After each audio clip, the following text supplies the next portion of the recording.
the state that has much higher taxes than women. Our taxes went up 20% in 6 years. That is more than they have not. They went up in 28 years for the state with higher taxes. So how can we concentrate on what is right? What was the last? Is this question directed at both candidates? Okay. How can we even concentrate on what is right? Okay, so the question is, You're already more than 50% of the budget. How can you even, how can you even concentrate? You have to balance common sense with keeping quality in school. And I've not heard anything about how anyone plans on doing that. so the question for those at home again is for both candidates. How can you contemplate the addition of an auditorium with balancing the budget and remaining fiscally responsible? Well, when the new high school was built, the people who were on the school committee at that time also wanted to add, in addition to the building, they wanted to put up an auditorium. And that was voted down by the public. And I think that has stuck with some people for a long time, that we provide for athletics up at the school, but we don't have anything so that they can perform other than going up to the university, which is fine. But I think that again, it's a matter of balance. Have both. I think that's what they're thinking about. They haven't let go of that idea, and I think they're trying to bring it back. Michelle? So I would say that the primary use of the dollar should be towards the educational staff and maintaining and improving that.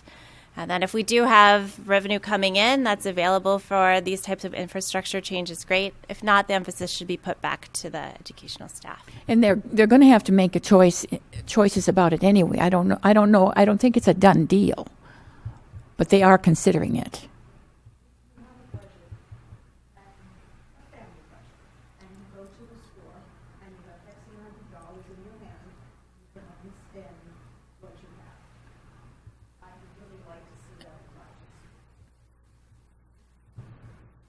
Other questions from the audience? I believe you had one, sir.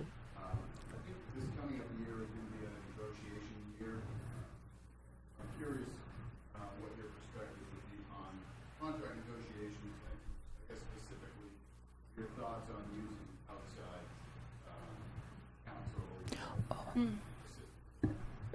The question was, what is your opinion on using outside counsel in contract negotiations? Well, I think that it's traditionally that has been the case, where someone from the outside does come and help the members of the school board or the negotiating team deal with the issues at hand. Those people can sometimes make things clearer for the board and for the negotiating team, and they can help people understand things better. Is it absolutely necessary? I don't think so, but it has been the tradition to do so. So I feel that outside negotiators can help provide perspective to situations that can otherwise be difficult to navigate and emotional. On the other hand, I think that having an opportunity to I do feel that one of the biggest things the school board can do is be as supportive as possible to the teachers. They have really important and really difficult jobs. And so I would view the outside counsel as providing a new perspective on the negotiations at hand. Yep. Thank you again. Dan LaPointe, Rule 1 County Road. I have a real problem with this auditorium. Neither of you have stated that your proposal, and look at the tax codes, it's going to be taxes that are going on in this building. If we look at your athletic field, that is not welcome, the way that they're approaching everything in the community. There's a lot of hardship there. Now we're going to look at an auditorium. How about maintenance of our current school? We need to point the mortar and the bricks. We have separation in at least 2 walls. The lack of maintenance, lack of oversight. I'm really concerned. Let's maintain what we have. Take the mickey out of us for these downtown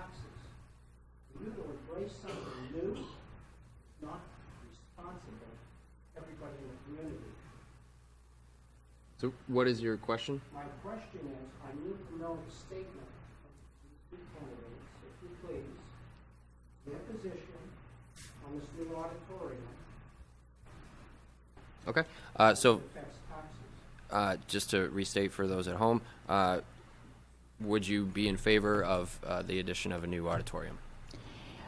I would be in favor of a new auditorium if it can be worked out so that it is possible to do so. Because I think that the students who are on the other side of the block, it would be beneficial for them to have a place to perform. So I would be in favor of it. I was in favor of it when it first came out, but it may not be possible. But I am in favor of it. Okay. Michelle? And my position is that I'd really like to learn more. So I would like to learn more about what we have available now to make sure that we keep the support staff up. And I agree that there are some infrastructure changes to the school system that need to be made. But I also agree that if it's possible to expand the theater program, that would be wonderful too. My position is that I would like to learn more about what we have and make sure we're supporting the teachers first. Follow. Yeah, go ahead. This is a follow-up question from what you stated earlier. I'd like to have a clarification on your positions, please. Students, there's a lot of movement within the community to take our school system back from the RSU. Would you accommodate that? And as such, our students do not need to be exposed to the University of Maine until they're ready. Our students should remain here. Now, would you accommodate, will you accommodate a community taking over control of its school system? Are you in favor? Are you not? Second part of the question is, students should remain in our community, not exposed until they're ready to the university ideology. So the question is, would you be in favor of taking Orono School out of the RSU 26 system? Orono will not ever. We are an RSU, and we cannot get out of that. That is a given. So we can't. We will remain an RSU, even though the other two towns withdrew. We remain an RSU. And what was the second part? Yeah, we Michelle, if you want to. It was about exposing the students here in Orono to the University of Maine. I don't have a problem with exposing the students to the university if indeed their experience there is guided and supervised and overseen. I don't have a problem with it. There are students who really want to be up there and do things. Not that they should go up there and live, but that if they have an opportunity to take a course, I believe they should be able to do it. Michelle? So I agree. We are part of the RSU. Now, for the issue about the University of Maine, so I think one opportunity is, of course, to have high school students take classes, but I guess I would like to see things move beyond just that as the only opportunity. I think we're right down the road, so there's a lot of exchange for faculty and undergraduate students. I even have a graduate school class coming in soon to a middle school math class here. I think it's just a fantastic way for us to come up with great opportunities to foster the next generation of quality teachers that we would want to hire in our district and districts around. So, classes is one thing, but I guess I'd like to see more communication and more opportunities back and forth. Cynthia, you have a question? It's my understanding that the school board is now meeting twice monthly, and some of those meetings, usually those meetings are very long. I have two questions. One, can you commit that kind of time? And two, what do you feel as a board member, what's your responsibilities to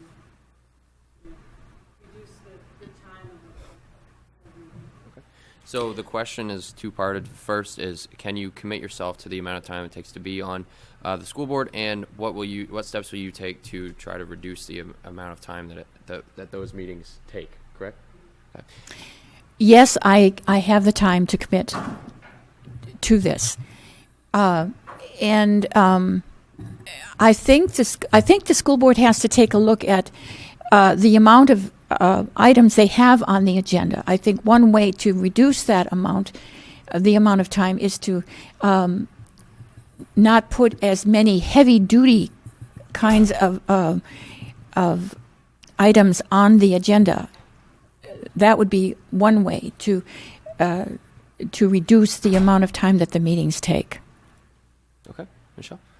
Great. So, yes, I can also commit to the time. I recently submitted my tenure packet and should hear in a month. And running for school board is, in some ways, a gift to myself. Now that I have more time, I'd like to be able to take some of the expertise I've developed professionally and give back to the town of Orono. Meetings, I've been at other places where meetings are much shorter, but people don't have a voice. And one of the things I really love about living in Maine and working at the University of Maine is that meetings everybody has a chance to speak. People aren't shut down before they're able to get their thoughts out.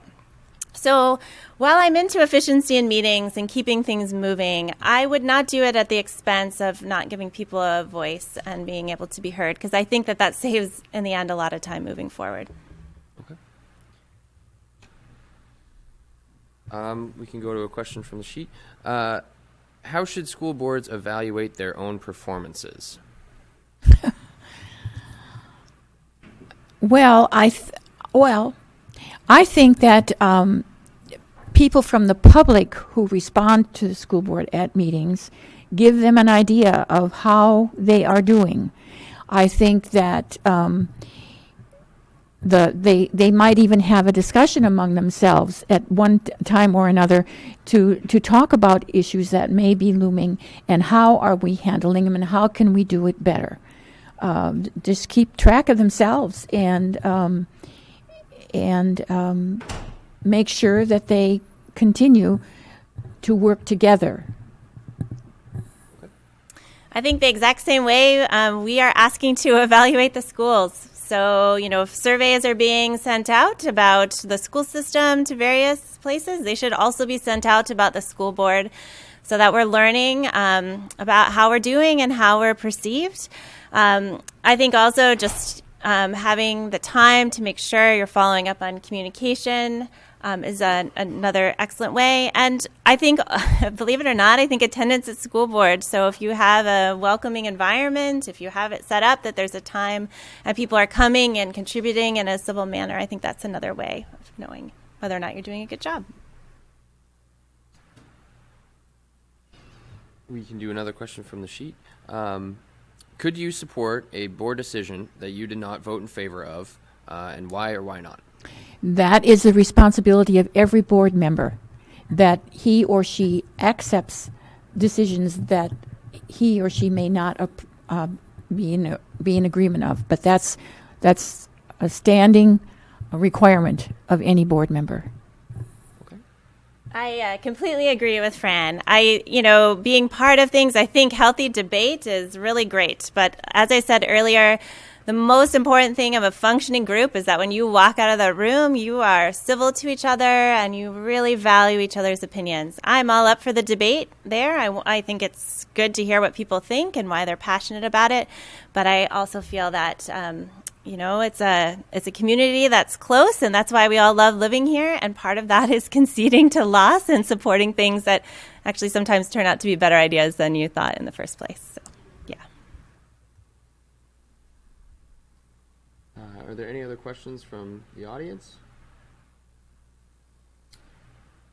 Well, we can move into closing statements. So each candidate can have 1 minute for their closing statements, and we'll begin with Fran. Well, as I said in my opening statement, I want to serve the people of the community that has supported my family for 50 years. It is a joy to live in the town of Orono, and I want to serve the people of Orono. So please consider me for this position. And Michelle? Great, thanks. So I love living in the town of Orono because of the strong support for educating all of our children. And I would like to be a member of the school board so I can encourage administrators, teachers, parents, and children to foster this college of excellence. My goal is that by involving multiple stakeholders, the answer to every question will always be, let's just do what's best for the children of the RSU 26 school system. I'd be really excited to bring back promising practices. Please know that part of my job is to keep up with these things, and I really look forward to the opportunity to helping with the board in that way. Thanks so much. Thank you both, and thank you to everybody in the audience who contributed their questions. We're going to take a brief break, and then we'll be back with the candidates for the town council.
All right, welcome back, everyone.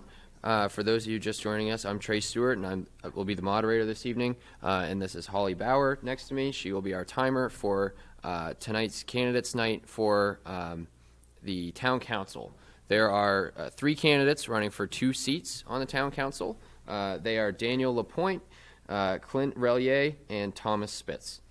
Again, to go over the rules briefly before we begin. The format we'll be using for this session is that the timer will be used to time the candidates in their opening statements and responses to the questions. Each candidate will give a 2-minute opening statement. After that, we will open the question and answer segment. During that segment, each candidate will be allowed a 1-minute response. Each questioner will come to the microphone, state their name or address, and ask their question. Please speak directly into the microphone. We're not actually using the microphone for this session, so I'll repeat that for those listening at home. And avoid making long statements. There are those that hold strong opinions on many issues, but please limit yourself to questioning the candidates rather than statements of your personal opinions. Questions may be directed toward a particular candidate or to the candidates at large. Either way, each candidate will have the opportunity to respond to the question asked. As always, we expect a civil and respectful session. Questions should be respectful and no personal attacks. We ask that there be no expression of approval or disapproval to any candidate, question, or response, and that applause be held until the end of the session. We are glad you're here and look forward to learning more about the candidates and their positions tonight. Once again, if you are calling in from home, that number is 889-6905, or the email address is info@orono.org for all of you watching at home that would like to ask questions of the candidates.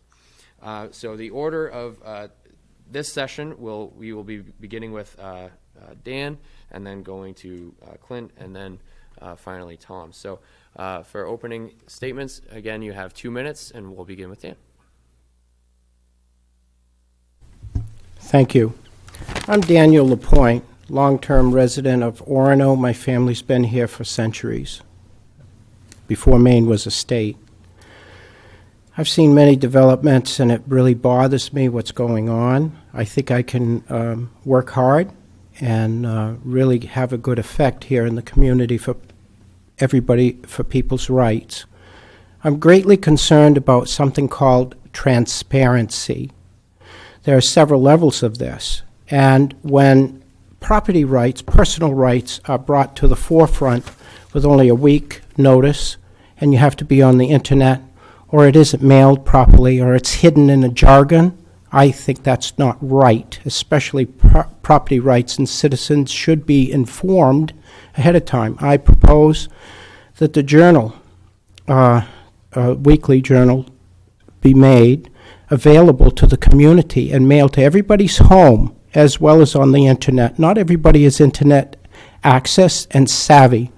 This really bothers me because I don't think the citizenry is informed. And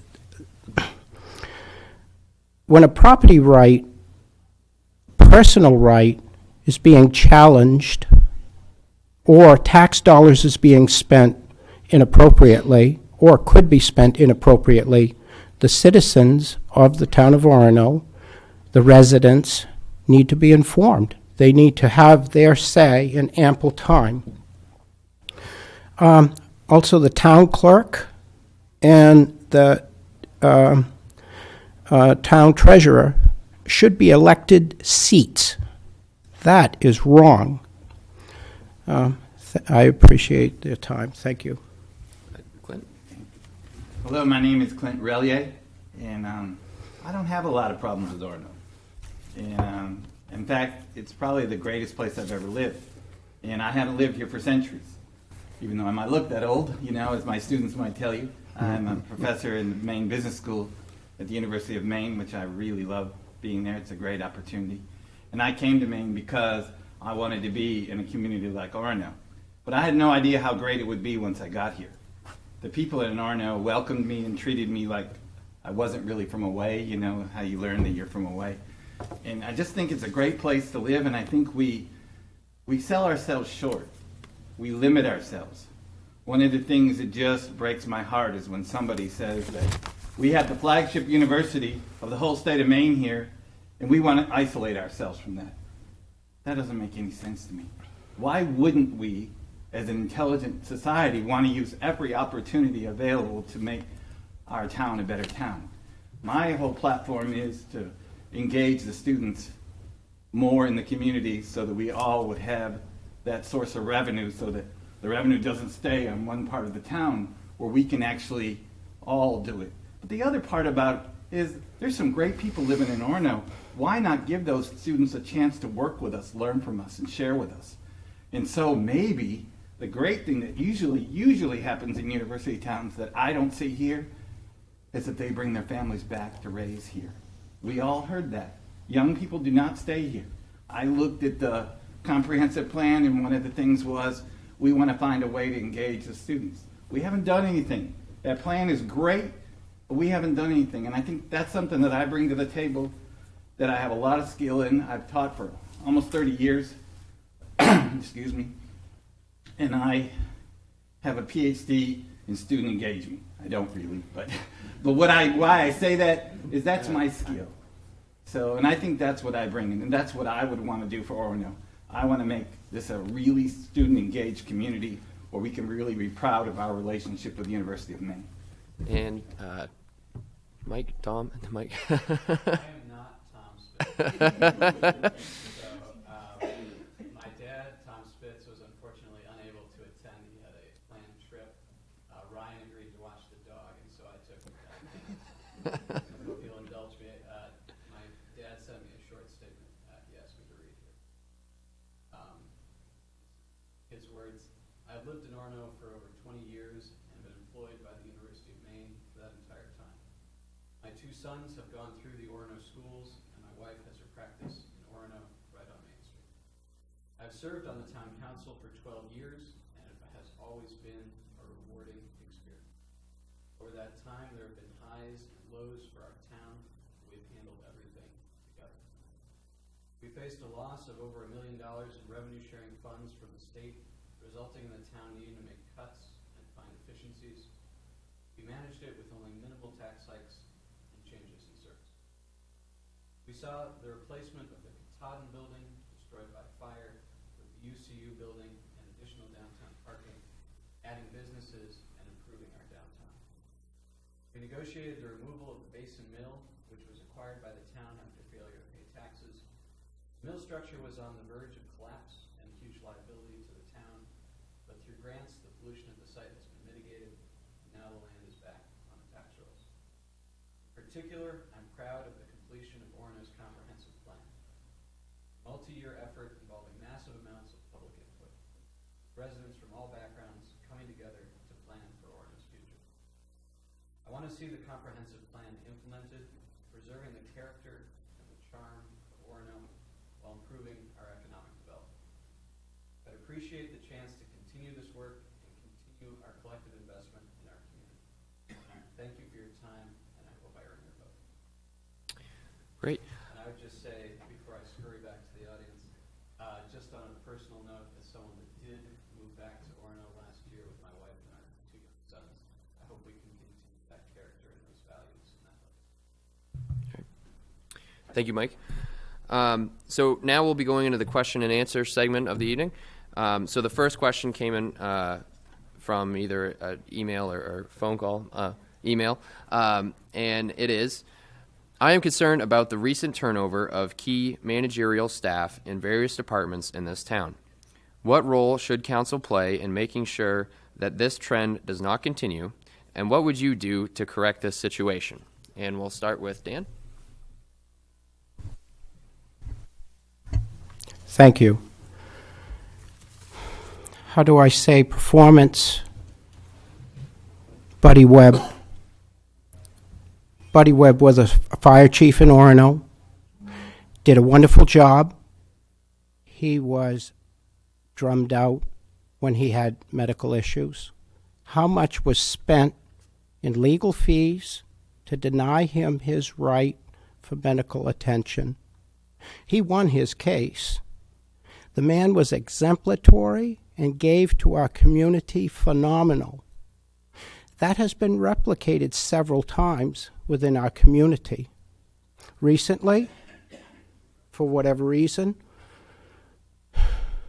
the water district, our superintendent, we lost a fantastic superintendent. There was nothing behind this except confiscating oversight. Maine Municipal Association had nothing to do with this, but yet was invited in. I am really upset at the vindictiveness, and I think the way to cure this is to have the town manager elected.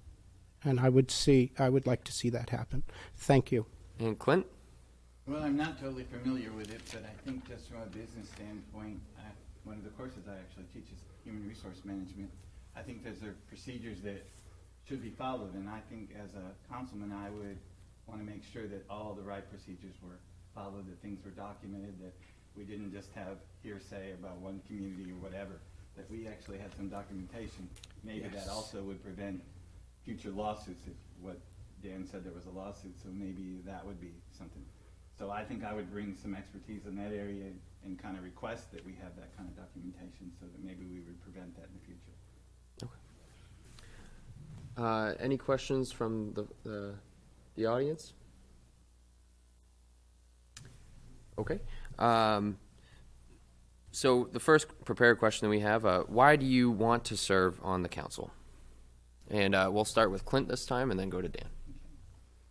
The reason I just feel so, to be honest, I really feel grateful to the town of Orono. And all of my life, I've kind of had the attitude of service above self. I was a Rotarian. Those of you, if you are, you've heard that before. And I like doing things to make a difference. That's been my whole philosophy of life. And I don't like to just sit by and do nothing. And so I had a discussion. I go to the ampersand store all the time and have a bunch of friends there and had a discussion and thought, this is a great way for me to make a difference and also to get engaged in my community. You know, you can sit out and live at your house and do nothing, or you can actually get involved and do something. And so I think that's my role. I want to do something. Okay. Dan? Thank you. It bothers me that with this comprehensive plan, which they just adopted, that the landlords are now mandated to do something that is constitutionally incorrect. They have to say to that person, are you a student from the University of Maine? Well, guess what? We got a quota, and we're going to deny you residency or the right to rent on that street. Businesses are attacked by the Orono, or by Orono consistently through the years. Page, Lane, Sunrise have all been driven out of this community. Litigation with the Silvers for having automobiles out front for sale. Look at the undiversity in this community. I saw a sign. It said Drunk Thursdays on the Orono sign. It was taken down. Disgusting. That's the only business we can put in? Excuse me. I can help. Thank you. Okay.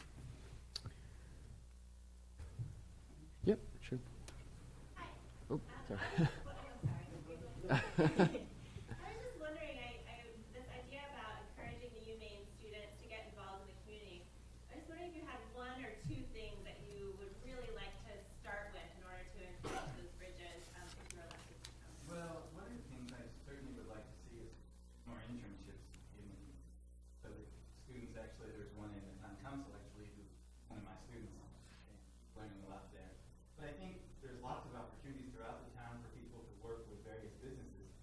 From a business point, that would be what I would want to start out with, so that they develop some relationships. One of the things, the most important thing that we teach, no matter whether it's education or business, is that, it's important to develop relationships. Obviously, why do I like Orono? Because of the relationships that I've developed. So that's important. And I think that's what I would like to do. And also doing things like service learning. When you were talking about getting more and more students involved in both directions and teachers, I loved it. I was all about it because it makes sense to me. Why not use a resource? And I just find more ways to involve them in the community and use their expertise. Kids that are studying political science, they're studying event management, there's all kinds of things that we could do. We could do a lot better job with festivals and that kind of stuff and involve the students. No, you're fine. You're fine. Just for those of you at home, I believe to restate the question that it was what sort of what would you do to increase the opportunities of collaboration with the university? Correct? Yeah. Okay. Right, it's for the students. So we'll go to Dan now. Thank you. Students are ageless. Shame on you thinking that it's only the youth. Seniors have a contribution to this society. Here, our place, and they're multifaceted. When we deny students rent, what are we saying to them? And that's in the comprehensive plan as it stands now. That's like a mission statement, and they're just itching to apply it. How dare they tell a landlord, well, I'm going to deny you student, ageless, could be senior, could be junior. Quotas. And asking the landlord to break the Constitution. This comprehensive plan needs to be looked at again for its aggression on personal rights. Thank you. We got a note from home that the folks at home can't hear us. So if we can all speak into the microphone, just try to keep it about 4 to 6 inches away from your mouth when you speak. Sorry about that. Yep, you should be fine. Any other questions from the audience at this point? Yeah, go ahead. When my family moved here about 12 years ago, one of the things we looked for was a community that had a great environment that we could recreate in. And I had a unique experience. Last Labor Day, I was on the river with my kids. We counted 100 other people using the river at that time. And so I would ask anybody running for council, what vision do you have for preserving the environment that we live in, preserving the public access to this environment, and two, how can we use access to the environment to enhance economic and demographic development? Okay. So for those at home, the question is two-part. The first is, what vision do you have to preserve public use to the environment, and what do you see that taking shape as from an economic standpoint? Okay. And we'll start with Dan this time. Thank you. The river has a tradition that has been overlooked. It's called riparian. All the shore for any sort of watercraft can come and go and in that tidal area of fluctuation, be it swollen with a spring flood or be it not, be it down at drought. That area is free access. Now, the Land Trust wants to claim that. Look at this down at the Registry of Deeds. How many pieces of property has been transferred to the Land Trust and back and forth? It's confusing as all get out. I don't think it belongs there. The river itself is ecologically been cleaned up, very much so. And those laws are working, and I think we just need to follow them. Thank you. Yeah. And Clint? I think I agree with Dan that we need to follow those laws. That's fine with that. And I think we need to protect our environment because that's one of our greatest assets. I mean, especially one of the things that concerns me is that summer is, am I talking close enough? Summer is, Feel free to pull it right to you if you. summer is, it's quiet here. The town goes to sleep. And I think, somebody you asked about the demographics and how we can probably improve the economics of it. I think we need to look at ways to bring more people here. Whether it doesn't necessarily have to be a festival, and it doesn't have to be necessarily students. We need to find ways to make Orono more of a destination of choice. But we have a lot of wonderful, beautiful things here. My grandson came here last summer. He had a blast on the Stillwater River. Sorry. Any other questions right now from the audience?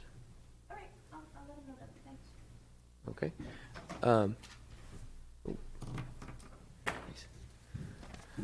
We have a question from a caller.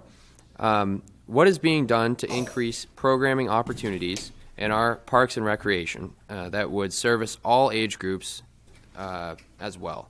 And we'll start with Clint. Can you ask it again? Yeah, sure thing. So what is being done to increase programming opportunities in our parks and rec that would service all age groups? Well, I think there are programs, but to be honest, I'm not really familiar with all of them. But there are programs. I've seen the programs that they have. We have them through the university as well too. So there are things for all age groups, I think, in this community, at least from my awareness. But I don't know them for fact. Dan might. Okay. Dan? Thank you. To my knowledge, Parks and Recs are defunct. It doesn't exist anymore. It's no longer in the budget. It's not being taken care of. This, you ask a question of something that's supposed to happen in the community that has been rescinded, does no longer exist. I mean, Parks and Rec are one of the great things of the community. That's where you take the children and you teach them life skills and you expose them to new things.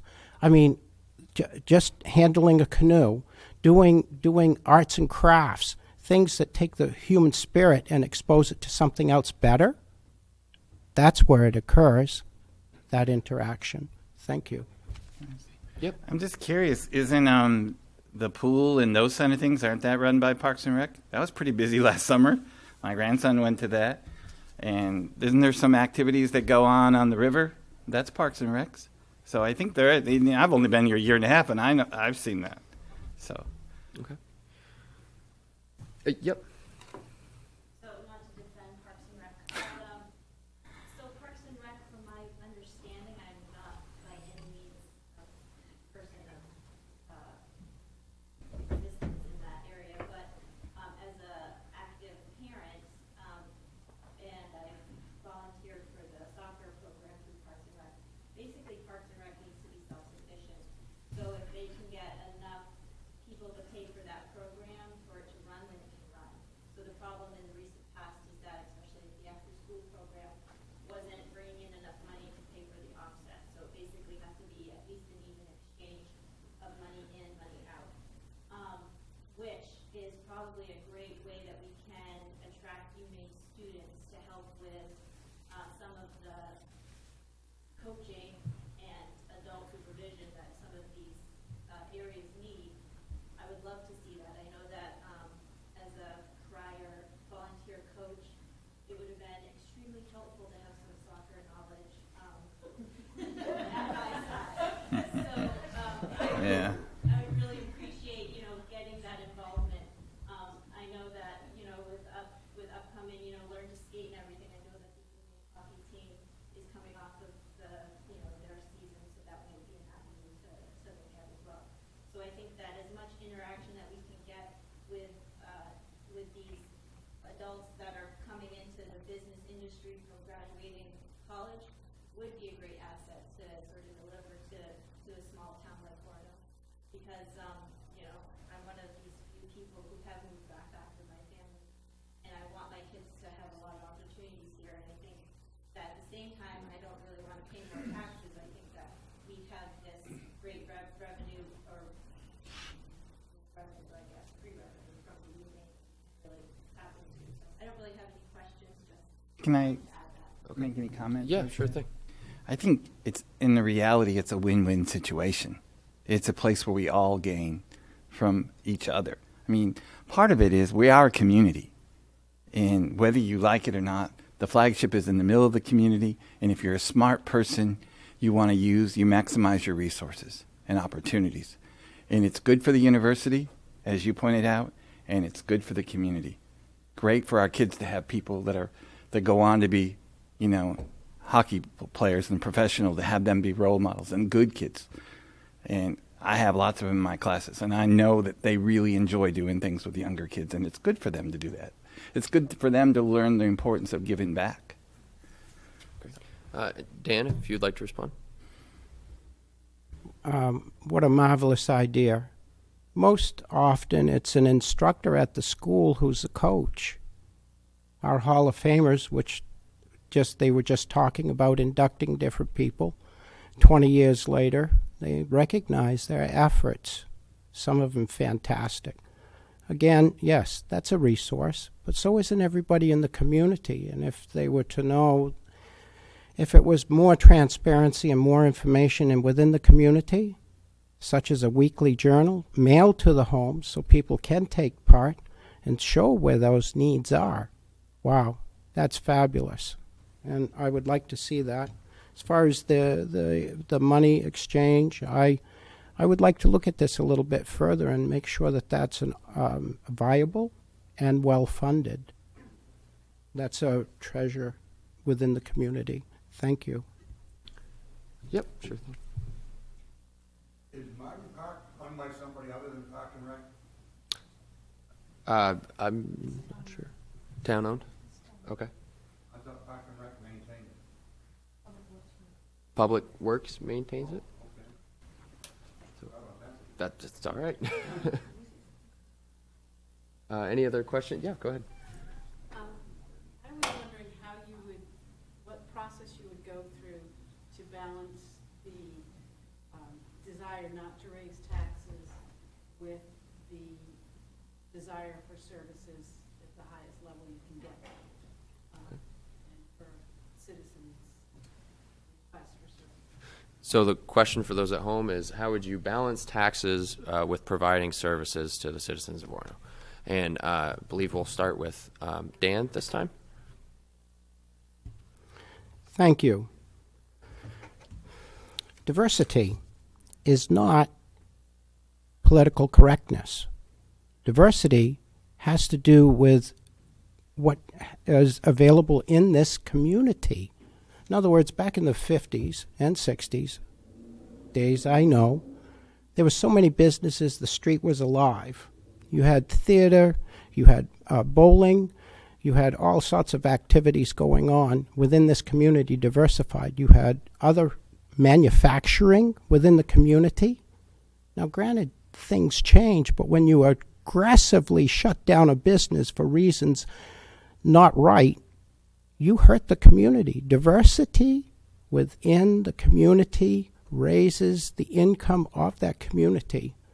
And different businesses can do that, not what we have singularly now. Thank you. And Clint? Well, definitely, he's right about diversity.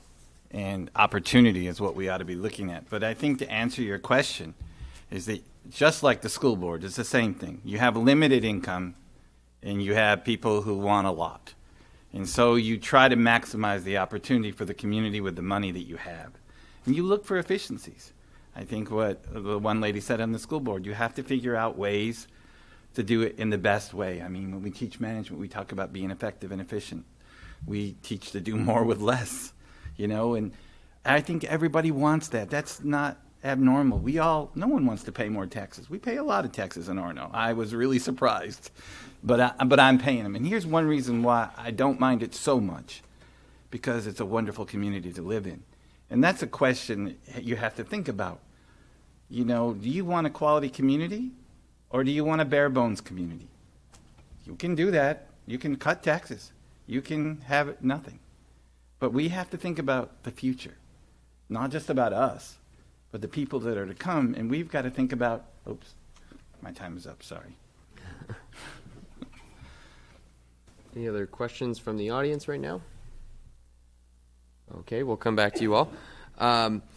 What do you believe is the top priority of council in the next 3 years? And this time we'll start with Clint.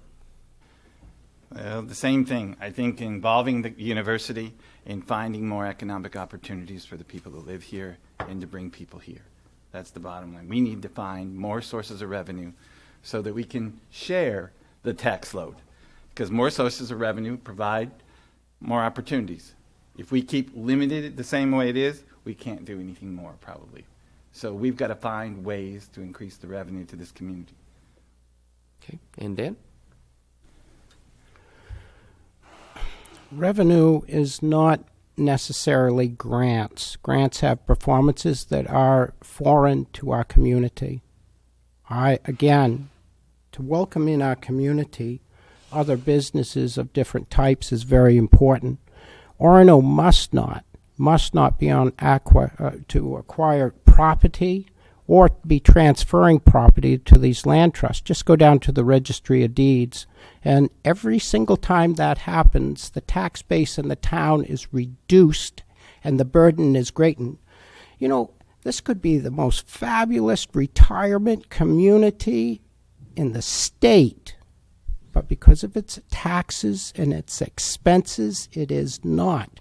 And to singularly try to attract a young family with high taxes, excuse me, that's not the right thing to do. Thank you. We have another question here. What do you believe the town is doing right? And this time we'll start with Dan.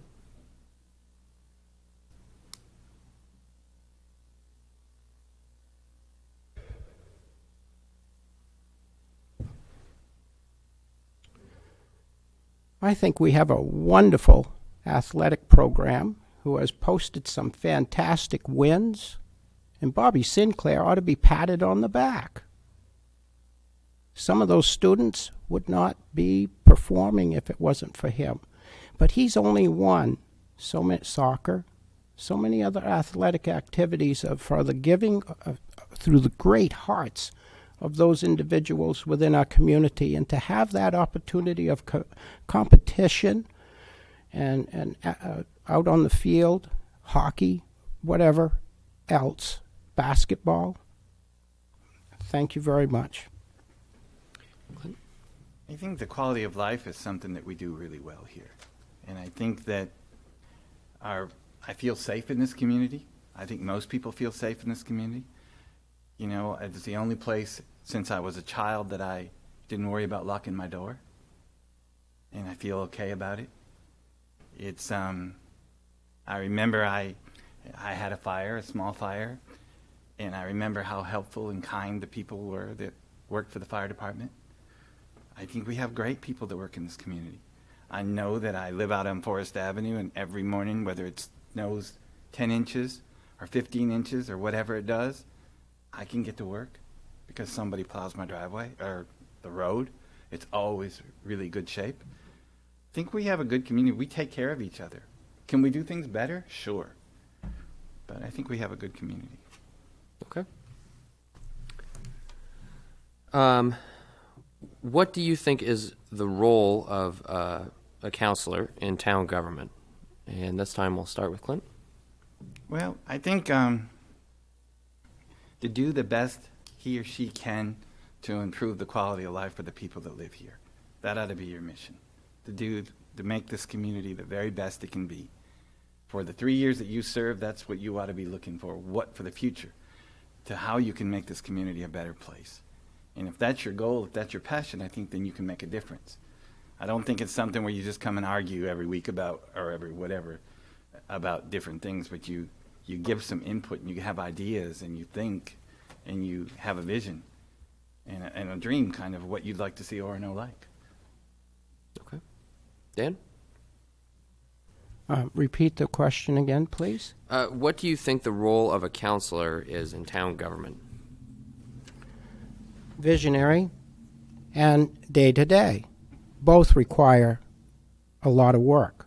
And, you know, to have a prejudice or a bias is not, and to see it home and to deny people rights and to have it go to vote, there are so many rights that need to be voted upon here, and the council to deny that is wrong. The citizens, the residents of this community need to vote on those special rights, property rights, personal rights. We need to give them that opportunity. The idea of being receptive and listening has to do with transparency. This transparency has to do with communication. In other words, not everybody is on the computer, buys the Penobscot Times, or forgive me, the Bangor Daily. Or it takes 30 minutes sometime to find out the embedded stuff that is online. How dare they? Clear, succinct, concise, to the homes, in print, so people can partake. Thank you. Yep. I think people also, as the members of the community, have a responsibility too.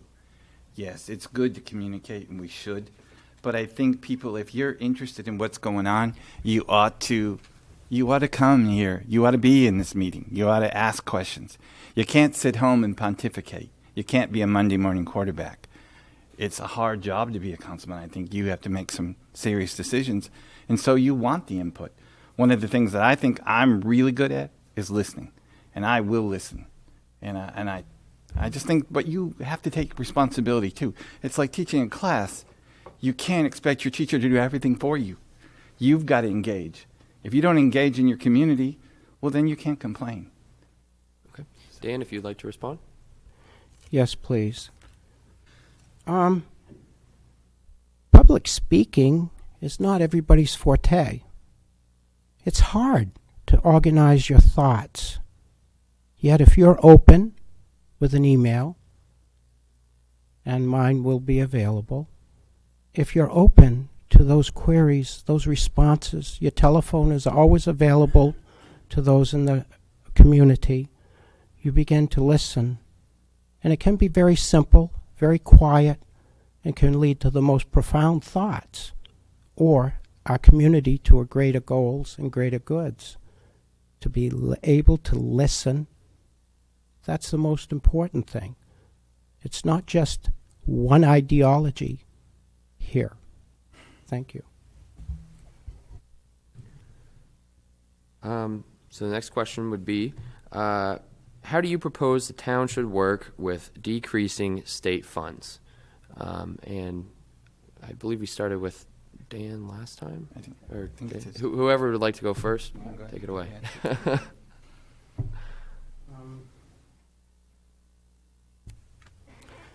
You know, socialists think that revenue is a cut of a pie, and it's consistent. I'm sorry, but we have challenges this day that are through the state, through the nation, as a result of the world being depressed. Those things can only be done by a vibrant community with every aspect located here. I've heard this said, and this was a goal, that this was supposed to be a bedroom community for others. Excuse me, Bangor shouldn't have the only sole place to have manufacturing or brewer. Orono should open itself up to this. And as a counselor, I will look to that. And that vibrancy will lend itself to our financial security. Thank you. Well, I mostly agree with Dan. So we need to find new opportunities for revenue. That's the bottom line. We can't always depend on the state or the federal government to give us something. We just have to figure out a way to take care of ourselves somewhat. And there are opportunities that we can share with the state, obviously, and we will continue to do that, I think. But we're still going to have to, we need more people here. We need more revenue in the community. We all know that. That's the biggest thing we need to work on. And we need to do it together with our resources. Okay. Are there any other questions from the audience at this time? Then we can move into closing statements. We'll begin with Clint and finish with Dan. All right. I'm glad for this opportunity to be here. I'm really grateful to the community of Orono. My primary reason for running is that I want to be able to give back to a community that's already given me a lot. And I think that I bring some skills to the table that I can help make a difference. And if that's the case and you see it that way, then I'd appreciate your vote. Thanks. I, too, am grateful. I grew up here. I'm a son of Orono. Graduated from St. Mary's, from the school system here, the high school. The education was phenomenal and has carried me through traveling the oceans as a sea captain. Decorated. I'm the recipient of an award for service in a sea lift. The idea that somebody in the community coming forward and trying to serve versus somebody that is transplanted, forgive me, but I think that this is a serious issue. And the university has a prejudice. And I don't think that it belongs here. The community belongs here, long term. I appreciate your vote. Thank you. All right, and let's give a round of applause to our two candidates. Again, sorry, I misspoke, and again, Tom isn't here tonight, though he will be on the ballot. Thank you again for all coming out tonight and for your questions. As a reminder, The election will be held Tuesday, March 8th, from 7 a.m. to 8 p.m., and this a change of location this year. Will be held in the council chambers, so please make note of that. And absentee ballots are currently available. Thank you again, everyone, and enjoy the rest of your evening.